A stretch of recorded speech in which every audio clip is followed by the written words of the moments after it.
And we'll begin, as we always do, with our Pledge of Allegiance.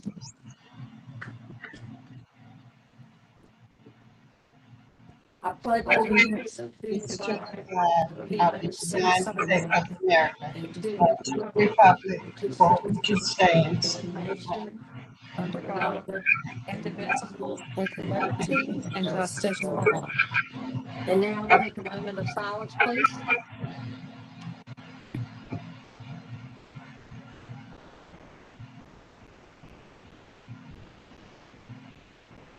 Thank you. Let's keep all of you in Florida in our thoughts and prayers today. Okay, Tammy, a roll call, please. Sharon Warden, Present. Pam Pereza, Here. Rodney Walton, Here. Daniel Spence will not be with us this evening. Dr. Sheila Williams, Here. George Archuleta, Here. and Virginia Houston. present. Ms. Houston is joining us virtually this evening. Thank you. Okay, I am going to take a moment to tell the public, due to the a clock in this room that tends to operate a little fast, we did start a little early. So just letting everyone know, we're not trying to get anything over on anyone or whatever, and you haven't really missed much at all. So, Ms. Houston, may I call on you to read our ethics awareness statement, please? Yes, you may. Welcome to this meeting of the Elizabeth City, Pasquotank County Board of Education. It is my duty to remind members of this board that it is your responsibility to avoid all conflicts of interest and potential conflicts of interest in accordance with Chapter 138A of North Carolina General Statutes. As public servants, it is our duty to continually monitor, evaluate, and manage our personal, financial, and professional affairs in such a way as to ensure the absence of conflicts or potential conflicts. Does any member know of any conflict of interest or potential conflict of interest with respect to any matter coming before the board this evening? Let the record show that no conflicts of interest exist. Virginia, who is joining us tonight remotely. Okay, now I need a motion from the floor for approval of the agenda. I move to approve the agenda as printed. Second. Okay, we have a second, a motion and a second to approve the agenda. All in favor, roll call, please, Tammy. Pam Pereza, Yes. Rodney Walton, Yes. Mr. Spence is not with us this evening. Dr. Williams, Yes. Mr. Archuleta, Yes. and Ms. Houston. Yes. Thank you. Motion carries. Thank you. Now I will turn it over to Interim Superintendent Rhonda James Davis. Good evening, Madam Chair, Madam Vice Chair, board members, colleagues, and the public. I want to just give you some updates for the superintendent's report. First, I want to report on graduations. I am pleased to share that all 3 high school graduations went well. ECP Early College held their event at College of the Albemarle on May 22nd with 31 students graduating. Pasquotank County High School had their event on June the 4th at ECSU's Vaughn Center with 150 students graduating. Northeastern High School had their event on June the 5th at ECSU's Vaughn Center with 144 students graduating. We are extremely appreciative of our partnership with ECSU, and at this time, we'd like to thank them for allowing us to utilize their campus to hold graduation ceremonies. Now, impact grants awarded. We are proud to announce that several educators within the district were awarded funds for the 2021-2022 school year through the Education Foundation's Martha Ann Ward Swain's Impact Grants. The foundation awarded a total of $7,780.94 to our educators for upcoming projects. Congratulations to Dina Henson from Central Elementary, who was awarded $826.40. Tammy Campbell from Northside Elementary, she was awarded $246.70. Destiny Barrera from Pasquotank Elementary was awarded $995. Melissa Harrison from Weeksville Elementary was awarded $800. Lisa Guyette from Weeksville Elementary was awarded $483.16. Marie Moss from Elizabeth City Middle was awarded $629.68. Sheila Winslow from River Road Middle School was awarded $800. Cheryl Douglas from Pasquotank County High School was awarded $1,000. Jennifer Darnell from ECP Early College was awarded $1,000. And Misty Daniels, also from ECP Early College, was awarded $1,000. 2021-2020 school 22 planning. We continue to monitor for guidance and updates related to the 2021-2022 school year. As of now, we are planning to operate on the normal school schedule with students attending in person 5 days a week. We will also have a virtual learning opportunity in place for middle school students to apply to attend. We will provide updates and information as it becomes available. And that ends my report. Thank you very much. And I'd like to say congratulations to all those teachers, librarians, other staff members who received impact grants. That's a great accomplishment, and I'm sure it will help in your pursuit of educating our students. Mr. Chairman, if I may, I got one question. I think sort of strange. Why is there the change? Why don't they round up to the next dollar or something? That's something you'd have to ask the Education Foundation. Okay, I'm just curious. If they applied for certain supplies and materials and they add it up and that's what the total the is, they changes. just give them that exact amount. Okay, I was just curious. Thank you. That makes sense, probably taxes. Like if they're purchasing something, and there's taxes on there, Okay. they'll give them. They give you the exact exact amount. Okay, just curious. Okay, now I need a motion from the floor to take action on the approval of the minutes from May 24th and June 17th. I move to approve the minutes from May 24th, 2021 and June 17th, 2021. I'll second it. Okay. Tammy, roll call vote, please. Pam Pereza, Yes. Rodney Walton, Yes. Daniel Spence is not present this evening, Dr. Sheila Williams, Yes. George Archuleta, Yes. and Virginia Houston. Yes. Thank you. Motion carries. Okay. All right, and now we do have a citizen comment that was turned in last time, but it was turned in past the due date or the time that it was supposed to be turned in. So we're going to share that at this meeting. Tammy? Yes, ma'am. This comment is from Jason Gillis regarding Weeksville Elementary. I am writing to express my concern with the lack of communication from the school district and the seeming lack of effort to provide busing. I was informed Friday that my children would not have bus. This would have been, again, back in May. I was informed Friday that my children would not have bus transportation from school at around noon. Following that, today, which would have been May 24th, I was informed at 1 o'clock that no transportation will be provided for the rest of the week. All of the technology, building improvement, etc., is completely worthless if the district cannot even get the kids to school.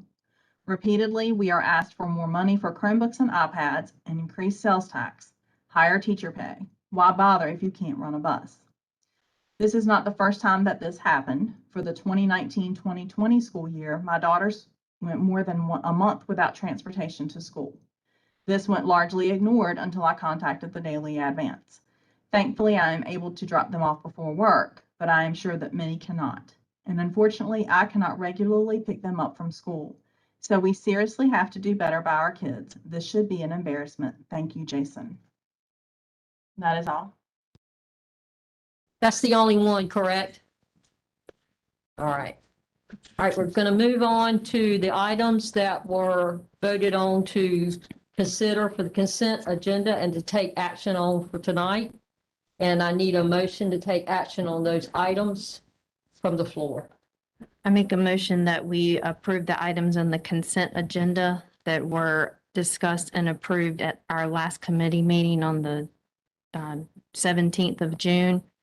Those include the payroll calendar, the resolution for the surplus bookmobile, the fundraiser plans, virtual learning plan, the mental health plan, the procurement plan for school nutrition, free and reduced application procedures, the policy 1610 and 7800 revision for professional and staff development policies, and policies for student health services. I believe that's it. Okay. I need a second for that. Second. All right. And a roll call vote. Ms. Sawyer. Pam Pereza, Yes. Rodney Walton. Yes. Mr. Spence is not with us this evening. Dr. Susan Williams, Yes. George Archuleta, Yes. and Virginia Houston. Yes. Thank you. The motion carries. Okay, thank you. All right, we're going to move on to some agenda items that we have for tonight. And I'm going to ask my co-chair, Rodney Walton, to present the items from the Financial, Business, and Technology Committee. Mr. Walton? I'd like to introduce Ms. Rachel Haynes to present to us tonight with regard to the information of Financial, Business, and Technology Committee. Thank you. Chair Warden, Vice Chair President, Committee Chair Walton, Superintendent, Interim Superintendent, Ms. James Davis, and board members. Finance has 3 items on the agenda tonight. The first item is FBT 08, the year-end budget amendment authorization, which allows the superintendent to approve a budget amendment on June 30th to balance the budget if needed. Any amendment would be reported to the board at the next regular meeting. The second item is FBT 09, the resolution for adoption of an interim budget, which allows the payment of salaries, wages, usual and customary expenses beginning July 1 until the 2021-2022 budget is adopted. And the final item on the agenda this evening are our budget amendments. So they weren't on the table tonight. You have a packet of amendments, and we'll go through those. The first one is amendment number 102R. This is a correction to a previous amendment. The correction is in the transaction detail at the bottom. All the information in the explanation that was previously approved is correct or is the same. The second amendment is amendment 109 to the State Public School Fund. This amendment shows an overall increase of $319,377. We received a second allotment for summer reading camp, a textbook allotment, and the majority of the remaining was to shore up position allotments with dollars. The next amendment, Amendment 206 for the local current expense fund, shows no increase or decrease, but aligns budget with actual expenditures. Amendment 309 is for the federal grants fund. It shows an overall increase of $6,718,651. We are happy to say that we have received our SR2 allotment, which was the majority of this amendment, which was $6.7 million.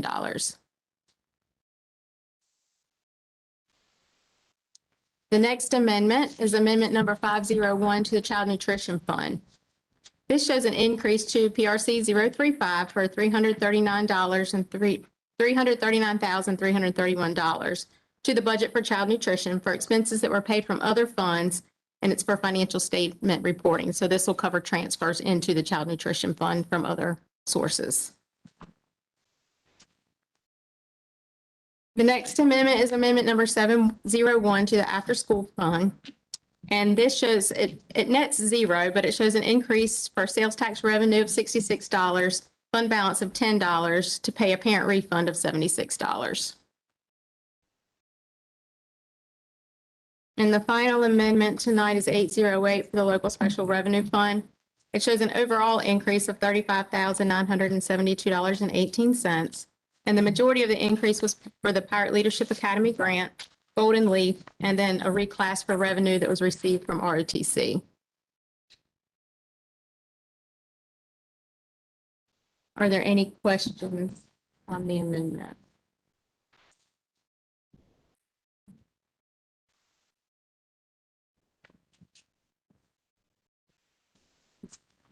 If not, I'd like to make the motion that we approve the end of year budget amendment authorization and the continuing resolution for FY 21, fiscal year 21. And also amendments 102R, amendment 109, 206, 309, 501, 701, and amendment 808. I'll second that. Okay. It has been moved and seconded that we take action on the following items, so we need a roll call vote, please. Pam Perezza, Yes. Rodney Walton, Yes. Daniel Spence is not present this evening, Dr. Sheila Williams, I abstain. I'm sorry, Abstain. okay.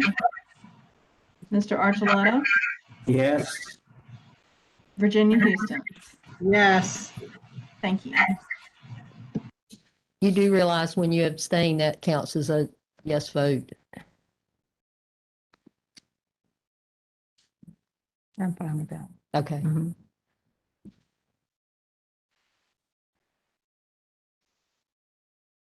thank you. Yeah, if there are no further questions, that concludes. Okay, well, thank you, Ms. Haynes. I Thank appreciate you. that. Thank you. And now I'm going to turn it over to Pam Perezza, Chair of the Personalized Education Committee. Okay. Now we have a presentation from Sylvan, Dr. Amy Spencer, and Ms. Michelle Tent. Good evening, Board Chair Ward and Vice Chair and Committee Chair Perezza, Interim Superintendent Ms. James Davis, colleagues, board members. This evening, we have Ms. Michelle Tinch from Sylvan, who is here to present the data from the tutoring that they did for our students in the spring. So without further ado, I'm going to introduce Ms. Michelle Tinch. Good evening, everyone.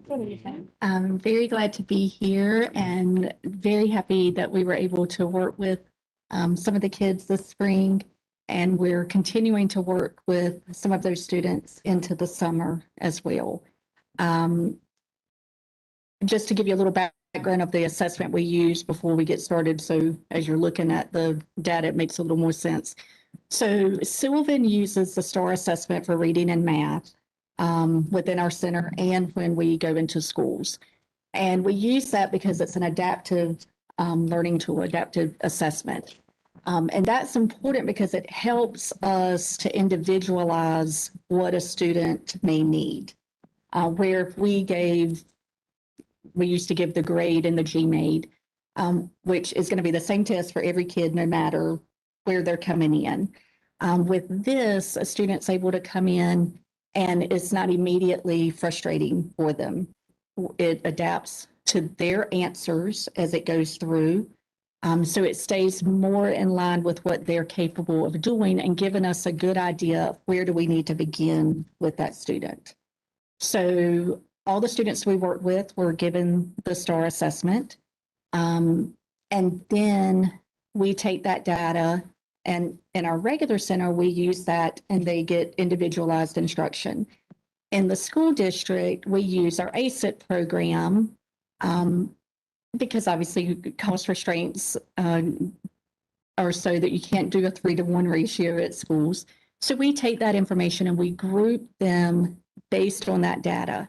So if we put a group of students together, they are working on a similar instructional profile. And we know that whatever we're working with them on is in line with where they are operating. So that's where we begin. We put them in those groups because we want to start back at that lowest level of skills to build up. Because if you're in the 4th grade, but you're reading at a 2nd grade level, it won't do much good to work at a 4th grade level. We need to go back over those skills that are missing. And especially for a lot of kids who are missing phonemic awareness and that kind of thing, once you hit 4th grade, they're not working on that. You're past that. You're moving on to other skills. So for a lot of those students, they need those skills. They need to hear those skills again. They need to continue to strengthen those. So within the reading, we focus on phonemic awareness. We're focusing on vocabulary, comprehension, and fluency. And then in math, of course, we're doing applied practice. You're doing your guided practice, your independent, and taking that information and making sure that we're working where they can take that and use it in their problem solving and so forth, which they have to take into class and then for the testing. So that's kind of a little background on the STAR, and you could talk forever about the STAR. It's by Renaissance Learning. It is an approved assessment for the state of North Carolina. And like I said, it gives us that snapshot to start off with without it taking 2 hours to test. It's kind of a quick test to get in a good idea of where we need to begin. So what we're reporting on tonight are the face-to-face students that we work with at the schools. We obviously had quite a few kids that we were doing virtually and that kind of thing. And we're working on getting those people back into the center to post-test.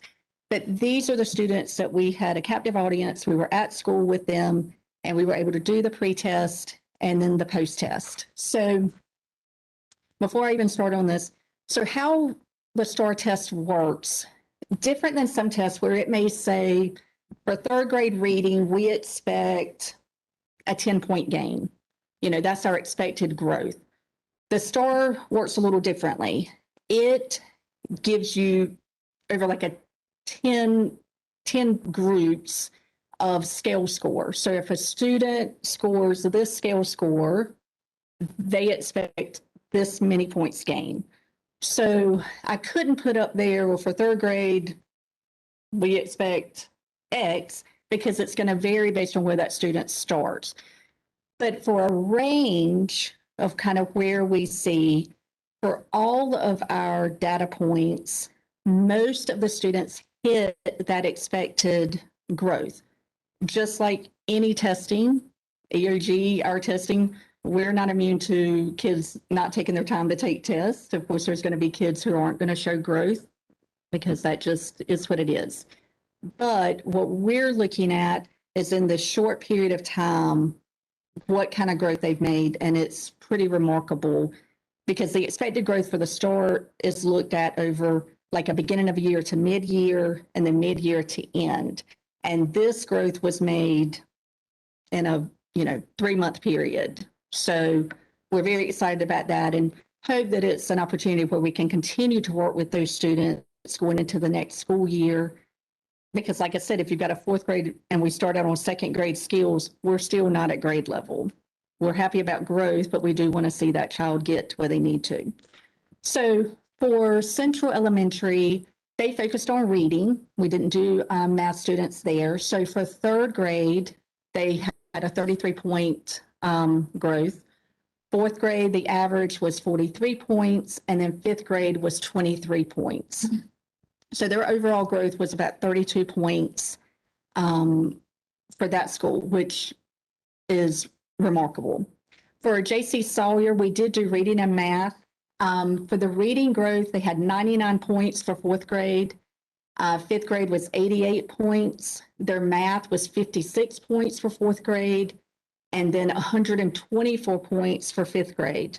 There were some really high gains within that time. And, when you start and you narrow down and you're really focusing on what a child's missing, that growth happens really quickly because we're not worried about the busy stuff. We're really focused in on the core items we need to do. So the overall reading growth was 93 points for J.C. Sawyer for reading, and for math, 90 points.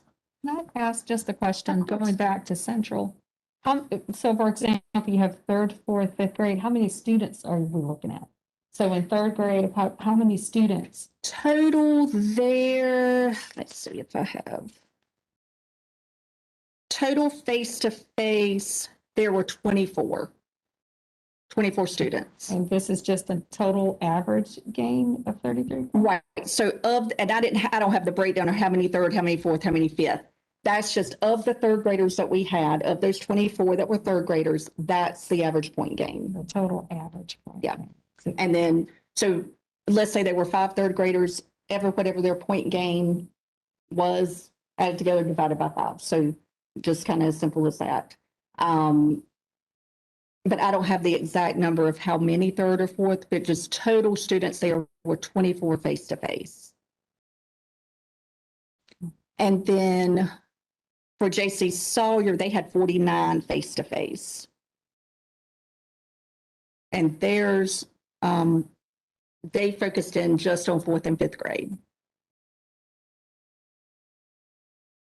Then for Northside, they served kids in all grades, so K through 5. So for kindergarten, it was 18 points. First grade, 9 points. And Northside had 50 face-to-face students. So second grade, averaged 21 points. Third grade, 44 points. And then 5th grade was 7 points at this particular school. So the overall reading growth there was 17 points.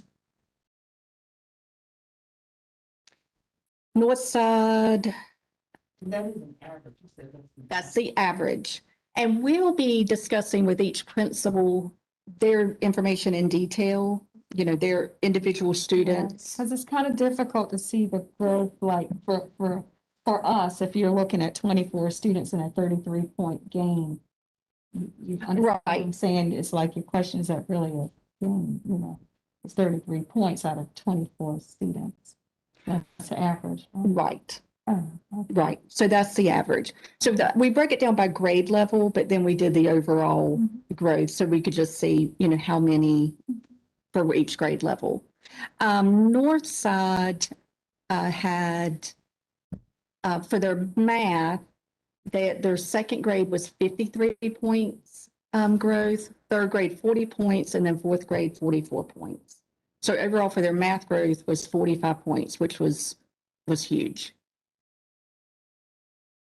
P.W. Moore had 40 face-to-face students. And again, they focused in on their 3rd, 4th, and 5th graders. So their reading growth for 3rd grade was 17 points. 4th grade was 27 points, and then their 5th grade was 11 points. Math for their 3rd graders was 11 points gain. 4th grader was 34 points, and then 5th grade, 33 points. So their overall reading growth was 18 points, and their overall math growth was 32 points. So just to kind of interject, when we're thinking about like the EOG and that type of thing, when they're showing that point gain, obviously any growth we're excited about. The STAR is looking at the same thing. So, they're saying any growth that you see is obviously moving that child in the right direction. But when we're seeing 10 points gain, 20 points, 30 points, that's significant movement. And then Weeksville also served all their grade levels. So kindergarten, they had an 8-point gain. For their first graders, it was 31 points growth. Second graders, 27 points. Third graders, they had a 30-point gain. 4th grade, 125 points. There were a couple of kids that just blew it out of the water. And then 5th grade was 24 points. So an overall gain of 29 points for Weeksville. Elizabeth City Middle, they had some reading, some math. Their 7th grade, just so happened their reading, they only had 7th graders. for that. And again, they had a couple of kids that really just did fantastic. So that average growth was 163 points. We had the majority of those students were doing math. And there we had 14 face-to-face students. So their average growth for math for sixth grade was 24 points. Their seventh graders was 25 points and their eighth grade was 31 points. And it just so happened that the eighth graders in this case, they scored well to begin with. Just so happened they did really well in the first, and then they still had good gain on top of that, which was really good to see, because a lot of times we know if they're already kind of on the higher end, they don't always show as much growth. So overall, their math growth was 27 points at Elizabeth City Middle. And then at River Road, we had more of kind of an equal balance. So their reading growth for sixth grade was 69 points. Seventh grade was 53 points, and then eighth grade was 68 points with overall growth of 61. And then for math, for the sixth graders, there was 16 points, and then seventh grade, 38 points. And they had 21 face-to-face students. So their overall math growth was 29 points. So that's, those are the ones that we had face-to-face. Pasquotank Elementary, all of their students were virtual. And so we're continuing to work with those students. And of course, you know, getting people back in to post-test and all is challenging. For Sheep Harney, those students are continuing into the summer. We had some days with testing that, you know, we weren't able to pull the students. And then with all the things that went on at the end of the school year, missing some days. So we just didn't feel like they had enough time in. So those students are coming to the center over the summer. And any of the students that are coming to the center, they're getting our normal 3-to-1 instruction. So instead of group instruction, they're getting the individualized over the summer. We felt like that was a good bonus that we could do for those kids that either weren't able to finish or were virtual, that we can now kind of get in and do some face-to-face with them, because we know they really could use that. Any questions? Are there any questions for Ms. Tench? From anyone? Ms. Houston, you have any questions?